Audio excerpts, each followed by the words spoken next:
Hi friends, 100% మీరు మాట్లాడతారు Nihali spoken English institute. ఈ వీడియోలో మనం యాక్సిడెంట్లు, మరణాలు సంభవించినప్పుడు ఇంగ్లీష్లో ఎలా చెప్పాలో తెలుసుకుందాం. Shiva died in an accident. యాక్సిడెంట్లో శివ చనిపోయాడు. Shocked to hear Prasad's demise. Prasad మరణానికి షాక్ తిన్నాను. Grandfather expired. తాత పోయారు. మదర్ ఈజ్ సీరియస్ లేదా మదర్ సీరియస్. అమ్మకు సీరియస్గా ఉంది. Our heartiest condolences on your son's death. మీ అబ్బాయి మరణానికి నా హృదయపూర్వక సానుభూతి. May God give the strength to you and to your wife and children.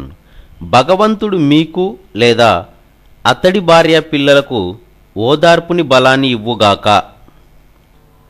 Shiva died in an accident. యాక్సిడెంట్లో శివ చనిపోయాడు. Shocked to hear Prasad's demise. Prasad మరణానికి షాక్ తిన్నాను. Grandfather expired. తాత పోయారు. మదర్ ఈజ్ సీరియస్ లేదా మదర్ సీరియస్.